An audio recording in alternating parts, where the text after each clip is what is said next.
Hello students, I hope आप सब अपने अपने घरों में सेफ होंगे। तो आज हम इस वीडियो में आपका जो यूनिट 1 चल रहा है उसका लेसन नंबर 5 कपड़े हमारे आसपास उसके बारे में पढ़ेंगे। तो सबसे पहले हम पढ़ेंगे इम्पोर्टेंस ऑफ क्लोथ्स कि जो कपड़े हैं उनका हमारे जीवन में क्या महत्व है। तो कपड़े हमारे जीवन का महत्वपूर्ण भाग हैं। कपड़े हमें आराम और ऊष्मा प्रदान करते हैं। अगर हम अपने चारों तरफ देखें तो हम कपड़े ही पाएंगे। कैसे? जब आप सुबह बेड से उठते हैं तो आप देखें चादर और तकिए और लिहाफ वो सब कपड़े के ही हैं। जब आप स्कूल के लिए तैयार होते हैं नहाने के बाद आप जिस तौलिए को यूज़ करते हैं वो नरम है और पानी को सोख लेता है। फिर आप स्कूल की ड्रेस पहनते हैं वो भी एक कपड़े से ही बनी है। फिर आप स्कूल बैग में अपनी किताबें रखते हैं, चीज़ें ले जाते हैं, वो भी कपड़े से बना है। तो आप देखेंगे सुबह से रात तक आपके चारों तरफ कपड़े ही हैं, पर कोई कपड़ा मोटा है, कोई पतला है, कोई भारी है, कोई मजबूत है। जैसे अगर आप किचन में जाएं तो वहाँ डस्टर है, पोचा है, सब कुछ कपड़े से ही, मतलब मैक्सिमम जो चीज़ें हैं हमारे चारों तरफ कपड़े की ही बनी होती हैं। तो अब हम बात करेंगे कि ये कपड़ा बनता कैसे है। ठीक है, ये आपको एक दिखाई दे रही है पिक्चर। तो इसमें सबसे पहले लिखा हुआ है फाइबर, फिर लिखा हुआ है यार्न एंड देन लिखा हुआ है फैब्रिक। तो यहाँ से आपको क्लियर हो जाएगा कि जो ये कपड़ा बनता है वो कैसे बनता है। सबसे पहले रेशा होता है। रेशा जिसे आप इंग्लिश में फाइबर भी कह सकते हैं। तो रेशे से जो है सूत बनाया जाता है। सूत माने धागा बनाया जाता है। जैसे कि इस पिक्चर में दिख रहा है ये फाइबर है। कॉटन का अगर आप ध्यान कर सकें, जैसे रुई मिलती है तो वो फाइबर की फॉर्म में है। रुई रुई को जब वो बटा जाता है तो उससे धागा बनाया जाता है ना। जब हम फाइबर को बटते हैं तो उससे सूत या धागा बनता है और फिर सूत को हम ताने बाने में या कई तरह से बुनाई करके अपना जो है और भी बहुत सारी टेक्निक्स हैं जो हम इस लेसन में आगे पढ़ेंगे। वीविंग है, निटिंग है, ब्रेडिंग है, उन सब से कपड़ा तैयार होता है। तो बेसिकली जो मूल इकाई हो गई वो है रेशा। जब तक रेशा हमें प्राप्त नहीं होगा, रेशे से धागा नहीं बन पाएगा, और अगर हमें धागा नहीं है तो फिर हम कपड़ा भी नहीं बना पाएंगे। तो ये कड़ी आपको याद रखनी है कि रेशे से धागा बनता है और धागे से कपड़ा बनता है। तो अब हम रेशे के गुणों की बात करेंगे कि रेशे में क्या ऐसे गुण होने चाहिए जिससे कि आप उससे धागा और कपड़ा बना पाएंगे। तो सबसे पहले तो रेशों के बारे में कुछ मुख्य हम फैक्ट्स जान लेते हैं कि रेशे जो हैं वो सभी वस्त्रों की मूल इकाई होते हैं। रेशे, सूत और कपड़ा, इन सभी को वस्त्र उत्पाद अथवा वस्त्र कहा जाता है। तैयार होने के बाद कपड़े को संसाधित किया जाता है जिससे उसकी बनावट में सुधार आ जाए।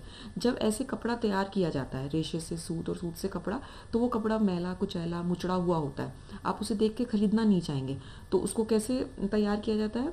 उस पर कई सारी प्रक्रियाएं की जाती हैं जिससे कि उसमें चमक आ जाए, उसकी टच करने पर उसकी जो है क्वालिटी इम्प्रूव हो जाए। तो ये सब चीज़ें क्या कहलाती हैं? फिनिशिंग कहलाती हैं। ठीक है। और जैसे कि आजकल मार्केट में कई तरह के कपड़े उपलब्ध हैं। तो बेसिकली कपड़ा तो वही रहता है, लेकिन उस पर फिनिशिंग अलग अलग करके उस कपड़े का उपयोग बदल दिया जाता है। ठीक है। तो अब हम बात करेंगे रेशे के गुणों की। तो बेसिकली आप किताब ज़रूर रेफ़र करना डिटेल नोट्स के लिए। ये वीडियो आपको खाली इस लेसन को समझाने के लिए बनाई गई है। तो रेशे में बेसिकली दो गुण होते हैं, प्राथमिक और द्वितीयक गुण। प्राथमिक गुण वो होते हैं जो बहुत ज़रूरी हैं। अगर वो नहीं होंगे तो रेशे से धागा नहीं बन पाएगा। वो कैसे हैं? तो प्राथमिक गुणों की अगर हम बात करें तो बेसिकली उसकी लंबाई है, उसकी मजबूती है। देखो अगर वो उतना लंबा ही नहीं होगा कि वो किसी के साथ बट पाए हम उसको, तो फिर वो धागा ही नहीं बन पाएगा। ठीक है। मजबूत भी होना चाहिए, यानी कि आप बट रहे हैं और वो टूटता जा रहा है। ठीक है। उसमें थोड़ी नम्यता होनी चाहिए और उसकी बनावट भी सही होनी चाहिए। तो ये सब तो आते हैं प्राथमिक गुण। और इसके अलावा द्वितीयक गुण वो होते हैं जो वांछनीय है, अगर होंगे तो हमारा कपड़ा और अच्छा बन सकता है। ठीक है। तो उसमें आपका ये रंग, चमक, भार, आर्द्रता, कितना वो कलर को एब्जॉर्ब करता है, डाई अवशोषण, लोचमयता, ये सारे गुण इसमें हैं। इसके अलावा है प्रतिरोधक क्षमता, रसायन केमिकल्स का क्या इफेक्ट पड़ता है उस पर, साबुन का, डिटर्जेंट का, ताप का, ये या फिर जैविक जीवों का, ये सब चीज़ों का क्या प्रभाव पड़ता है उस रेशे पर। तो ये बेसिकली रेशे के गुणों की हम बात कर चुके हैं। अब हम बात करेंगे रेशों का वर्गीकरण, कितनी टाइप के ये फाइबर्स होते हैं। ठीक है। तो ये 5 तरह का क्लासिफिकेशन आप देख पा रहे होंगे स्क्रीन पे। सबसे पहला है उद्भव के आधार पर, यानी कि उत्पत्ति के आधार पर। तो ये है प्राकृतिक, विनिर्मित या मानव निर्मित। विनिर्मित और मानव निर्मित एक ही बात है। प्राकृतिक वो जो नेचर से मिलते हैं। अभी हम आगे और डिटेल में भी पढ़ेंगे। जैसे कि अगर आप यहीं से समझें तो जो कॉटन है, वुल है, सिल्क है, ये सब क्या प्राकृतिक रेशे हैं क्योंकि नेचर से प्राप्त होते हैं। और विनिर्मित या मानव निर्मित वो हैं जो फैक्ट्री में केमिकल्स को संसाधित करके बनाए जाते हैं। फिर उसके बाद है रसायन के प्रकार के आधार पर आपने कौन सा केमिकल यूज़ किया है, सेलुलोजिक है, प्रोटीन है या सिंथेटिक है। फिर जातिगत के आधार पर, यानी कि एनिमल के रोम बने, बाल से तो नहीं बना, जैसे भेड़ के बाल हम लेके ऊन बनाते हैं, या जंतु स्त्राव यानी कि उसके लार्वा से तो नहीं बना, जैसे कि रेशम का जो धागा है। फिर ट्रेड नाम के आधार पर पॉलिस्टर, टैरिन और डैक्रॉन है। फिर लंबाई के आधार पर ये मुख्यतः दो प्रकार के हैं, स्टेपल फाइबर और फिलामेंट। स्टेपल वो जिनकी लंबाई छोटी होती है और फिलामेंट वो जिनकी लंबाई ज़्यादा होती है। कपास का जो तंतु है वो स्टेपल कहलाता है क्योंकि इसकी 1 से 4 सेंटीमीटर तक इसकी लंबाई होती है, और जो फिलामेंट रेशम का वो 40 सेंटीमीटर तक उसकी लंबाई होती है। और पॉलिस्टर तो मैनमेड है, तो मैनमेड की तो हम कितनी भी लंबी उसके फाइबर की लंबाई रख सकते हैं।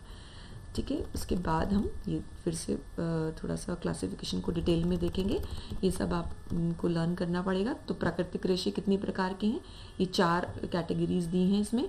सेलुलोजिक रेशे, सेलुलोजिक मतलब प्लांट ओरिजिन है जिनका, ठीक है।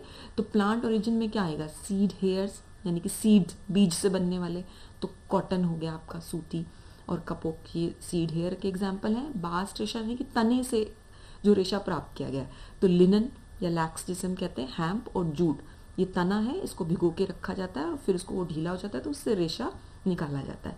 फिर है लीफ, पत्तियाँ, किसकी पत्तियाँ यूज़ की जाती हैं और उनसे रेशा निकाला जाता है, तो ये अनानास और सीसल है। फिर नट हस्क, आपको नारियल का छिलका आपने देखा होगा, तो उसका भी फाइबर निकाल के उससे भी कुछ कुछ इसके कपड़े तैयार किए जाते हैं। सेकंड कैटेगरी है प्रोटीन रेशे, इसमें जंतु रोम, जंतु रोम का मतलब होता है बाल, तो ऊन है या बकरी और ऊँट है उनके बाल निकाल के कपड़ों का निर्माण किया जाता है। फिर जंतु स्त्राव यानी कि कुछ लार्वा, कुछ लार जो छोड़ते हैं, रेशम का कीड़ा, उसकी लार्स को लपेटा जाता है और फिर उससे धागा बना के कपड़ा बनाया जाता है। खनिज रेशों में एग्जाम्पल है एस्बेस्टस, और प्राकृतिक रबड़ भी इसी कैटेगरी में आता है। तो ये सारे हैं नेचुरल फाइबर्स जो हमें प्रकृति से प्राप्त होते हैं। अब हम बात करेंगे विनिर्मित अथवा मानव निर्मित रेशों की। पहले तो प्रकृति से प्राप्त रेशों से ही कपड़े बनाए जाते थे, लेकिन लेटर ऑन ये इंडस्ट्री में, फैक्ट्री में बनने लगा। तो सबसे पहला मानव निर्मित रेशा है रेयॉन, जिसे 1895 में बनाया गया था। ठीक है, इसके बाद हम बात करेंगे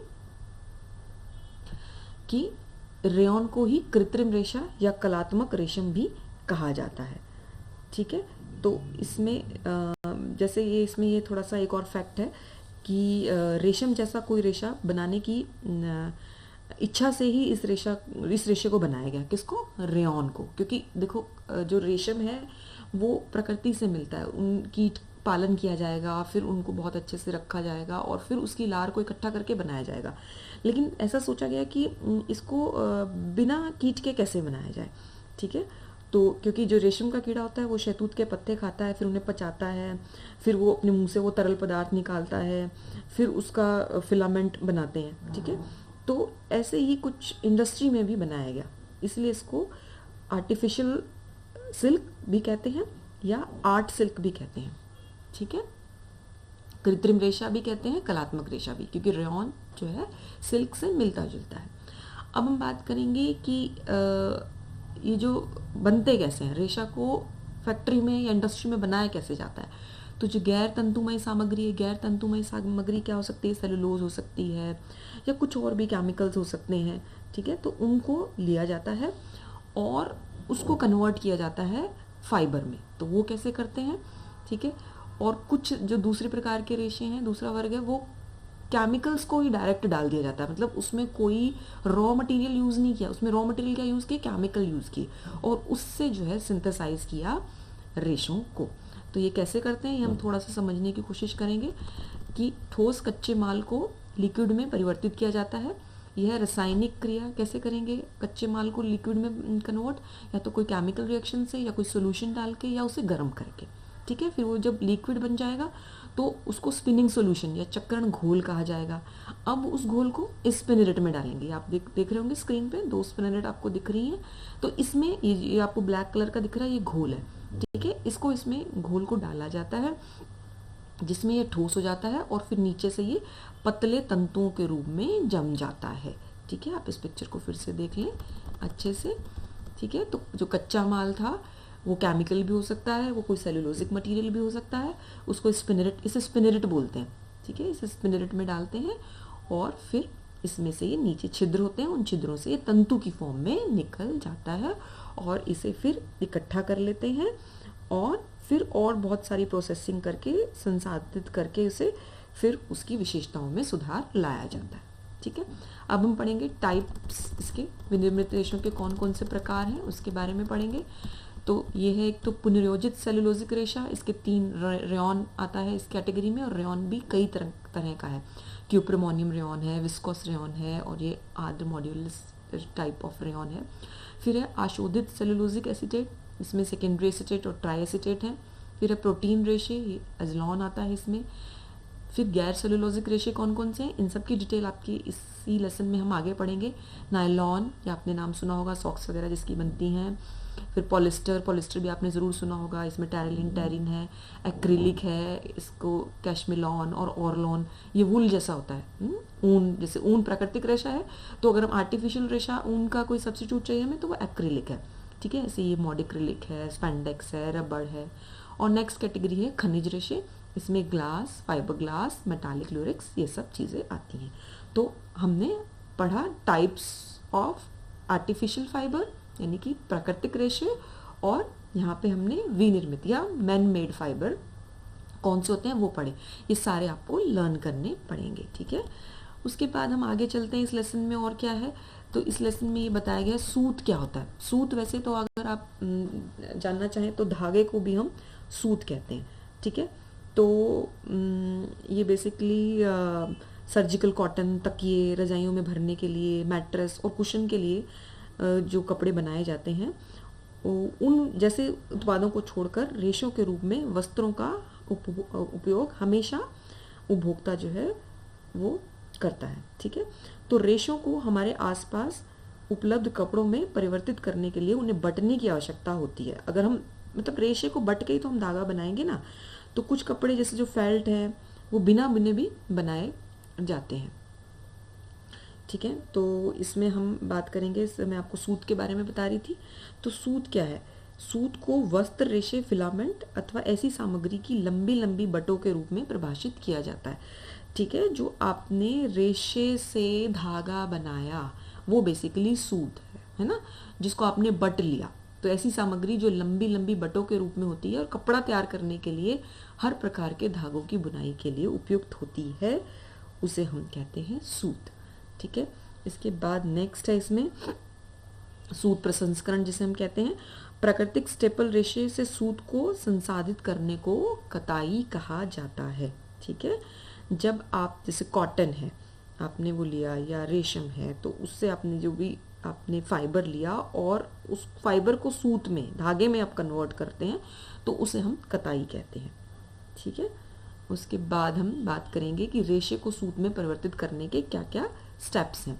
तो सबसे पहला होता है सफाई, ठीक है। प्राकृतिक रेशे जो होते हैं जैसे कि वो जहाँ से हमें प्राप्त हुए, जैसे कपास जो है हमें वो बीज से, उसके बीज से मिलती है, ठीक है। तो हम क्या करते हैं उसमें जब वो कपास जैसे हमें बीज से मिली और ऊन जो है हमें वो एनिमल से मिली, तो उसमें कुछ कुछ अशुद्धियाँ होती हैं। तो सबसे पहले हम क्या करते हैं, उन अशुद्धियों को हटाते हैं, ठीक है। तो इन्हें हटाया जाता है और फिर उसको ढीले रेशों को में एक शीट, ढीले रेशों की एक शीट जिसे हम लैप्स कहते हैं, उसमें बदला जाता है। फिर सेकंड स्टेप होता है पुनी बनाना। जो लैप्स में आपने बनाई उन्हें खोला जाता है, उन्हें सीधा किया जाता है। इस जो खोलना, जो पुनी, जो आपका लैप्स बनाए गए उसे खोलना और सीधा करना, इसे कार्डिंग और कॉम्बिंग कहते हैं, ठीक है। आपने देखा भी होगा जो आपका कॉटन है उसकी धुनाई की जाती है ना, इंग्लिश में उसे कार्डिंग कहते हैं। और उस कॉम्बिंग, जैसे हम अपने बालों में कंघी करते हैं ना, ऐसे उस फाइबर को सीधा कर दिया जाता है, तो उसे कॉम्बिंग या हिंदी में हम झाड़न भी कहते हैं, ठीक है। तो जैसे बाल में कंघी करते हैं ऐसे उस पर ब्रश किया जाता है। और जो कार्डिंग होती है, कार्डिंग क्या, धुनाई, इसमें रेशों को अलग अलग किया जाता है और फिर उन्हें सीधा करके एक दूसरे के पैरेलल रखा जाता है। तो जो बेहतरीन कपड़े हैं उसके लिए लेप्स की धुनाई के बाद उसकी कॉम्बिंग की जाती है, ठीक है। तो जब हम ऐसा करते हैं तो जो छोटी मोटी अशुद्धियाँ हैं या जो छोटे छोटे रेशे हैं जो हमारे काम की नहीं है वो दूर हो जाते हैं, ठीक है। इसके बाद फिर उसको कीप के आकार के एक इंस्ट्रूमेंट में से निकाला जाता है, फिर उससे फिर पुन्नी बनाई जाती है, ठीक है। और पुन्नी जो है खुले रेशों की रस्सी जैसा ढेर होता है जो कि 2 से 4 सेंटीमीटर तक लंबा हो सकता है। तो ये मैंने आपको थोड़ा डिटेल में बताया है, रिटन पार्ट के लिए आप बुक ज़रूर रेफर करें। फिर थर्ड स्टेप आती है आपकी तनुकरण, तानना और बटना जिसे हम कहते हैं, ठीक है। इसमें हम क्या करते हैं कि रेशों को लंबे तंतुओं में परिवर्तित करने के बाद अपेक्षित आकार में बदलना तनुकरण कहलाता है, ठीक है।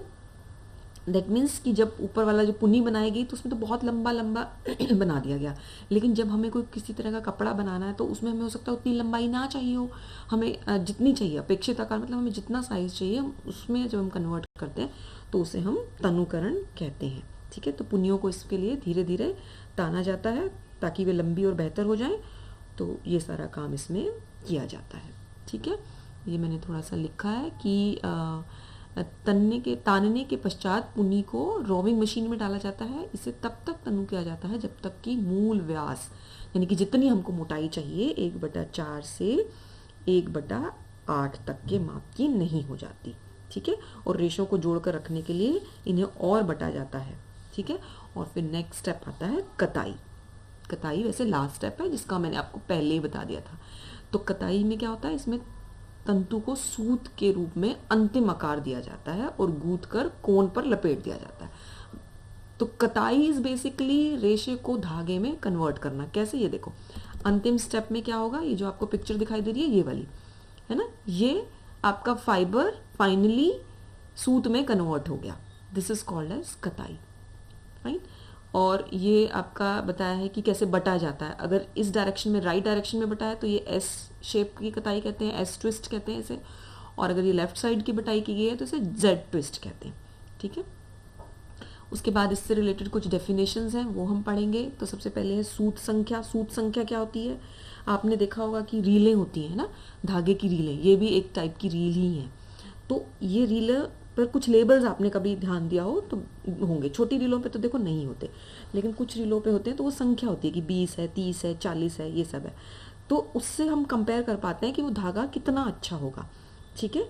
तो अधिक संख्या वाली जो रील है वो अधिक अच्छी होगी, जिस पे 40 लिखा गया वो रील ज़्यादा अच्छी मानी जाएगी।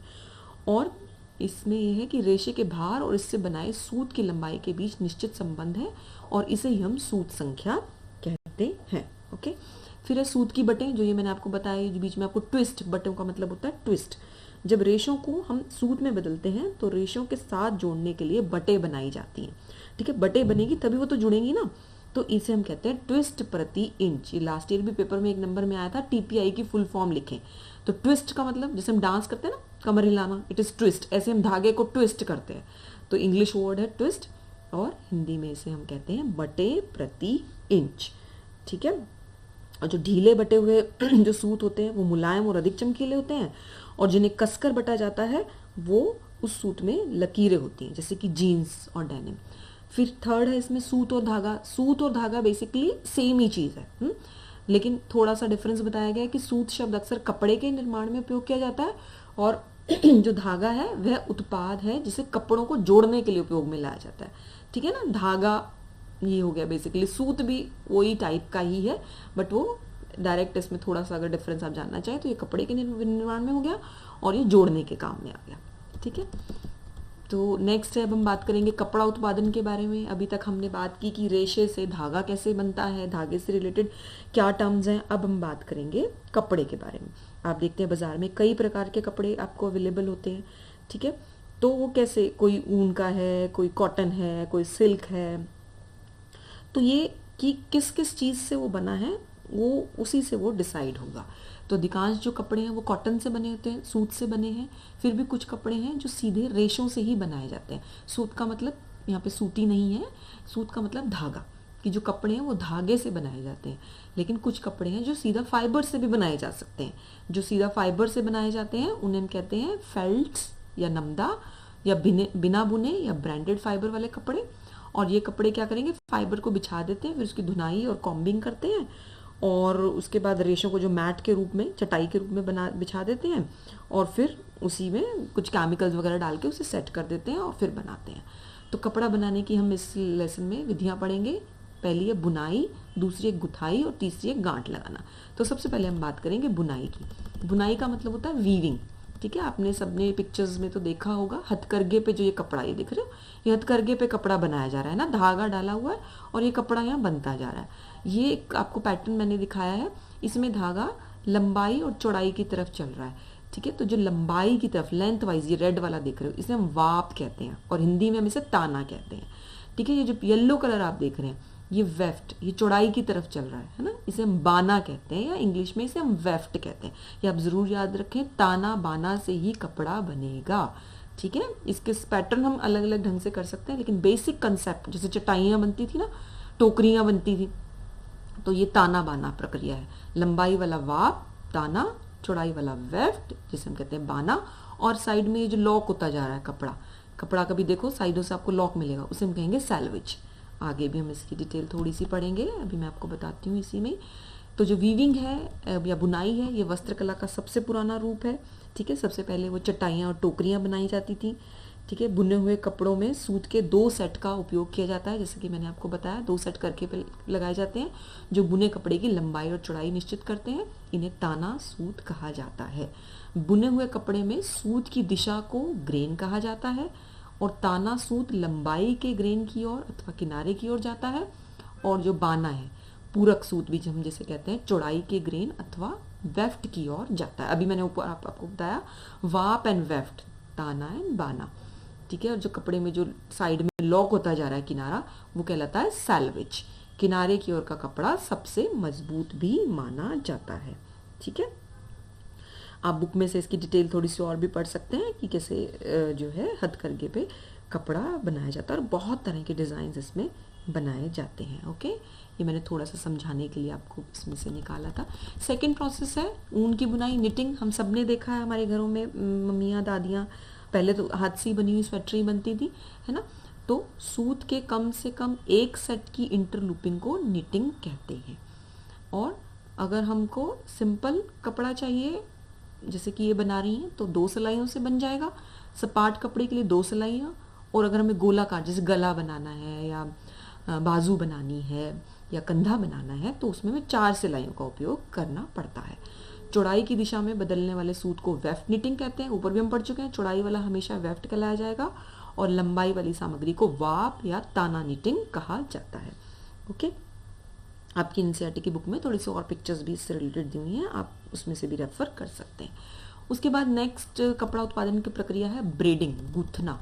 जैसे कि हम चोटी गूंथते हैं, या इस पिक्चर में आप देख पा रहे होंगे ये गूंथ के स्कार्फ बनाया गया है, ठीक है। तो इसमें गूंथे गए कपड़ों की जो है सतह को, मतलब 3 या अधिक सूत को, धागों को लेकर गूंथा जाता है, और एक स्थान से या एक पॉइंट से इसको हम स्टार्ट करते हैं, और फिर वो लंबाई में से बनती चली जाती हैं। इसके और एग्जाम्पल हो सकते हैं जूते के फीते, रस्सियाँ, झालर, ये सब। इंग्लिश में इसे ब्रेडिंग कहा जाता है, चोटी बनाना। चोटी को भी ब्रेड कहते हैं हम इंग्लिश में।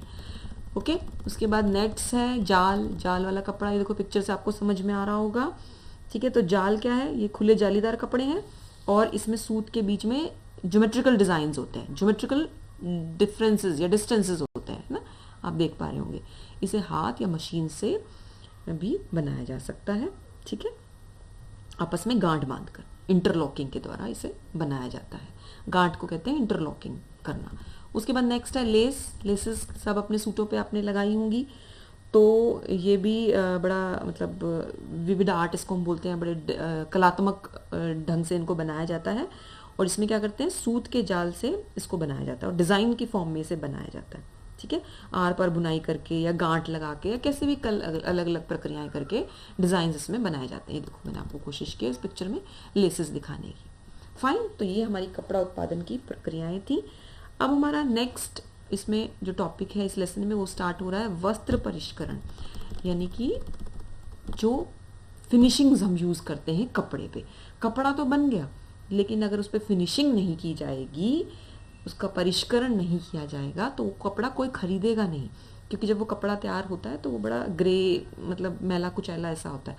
तो उस पर ये देखो, ये मैंने आपको एक पिक्चर के माध्यम से दिखाने की कोशिश की है। बहुत सारे लोग किसी काम में लगे, जैसे फैक्ट्री में ये कपड़ा बना होगा, लेकिन वो देखो ये सब मिलके उसे प्रेस कर रहे हैं, कोई अलग अलग कुछ काम कर रहे हैं, कोई लपेट रहा है।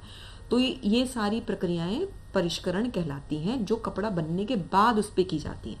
तो ये डेफिनेशन भी है, परिष्करण वह विधि है जिसे कपड़े का रंग, रूप, बनावट या विशिष्ट उपयोग के लिए इसका प्रयोग बदलने के लिए उस पर किया जाता है। अब हम बात करेंगे कौन कौन सी फिनिशेस होती हैं जो कपड़े पे हम कर सकते हैं। एक तो ये रूप रंग में परिवर्तन करना, सफाई करना, ठीक है।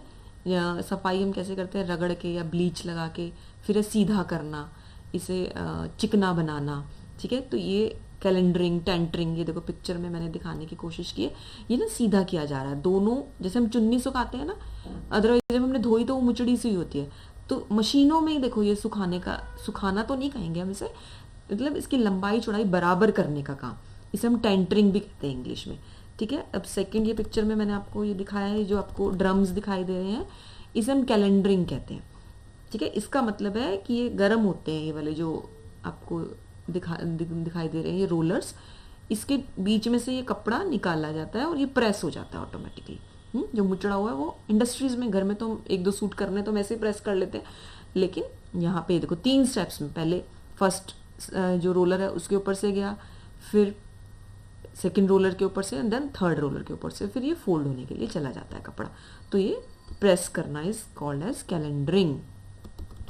उसके बाद स्टार्च करते हैं, फिर जो है प्रयोग में परिवर्तन करने के लिए धोना, पहनना, स्थायी प्रेस, जल विकर्षक, जल रोधक, जैसे बारिश में पहनने हैं कपड़े, छतरियाँ हैं या रेन कोट हैं, उन पे भी स्पेशल केमिकल लगा के उसे जल रोधक बनाया जाता है। अग्नि रोधक, सिकुड़न रोधक, सिकुड़न रोधक को इंग्लिश में सैनफ्रोनाइजेशन भी कहते हैं। और रंगों से भी जो है कपड़ों पे परिष्करण किया जाता है, ठीक है। तो जब हम जो पदार्थ कपड़े को इस तरह रंगते हैं कि आसानी से रंग नहीं निकलता, उसे हम डाई कहते हैं, ठीक है।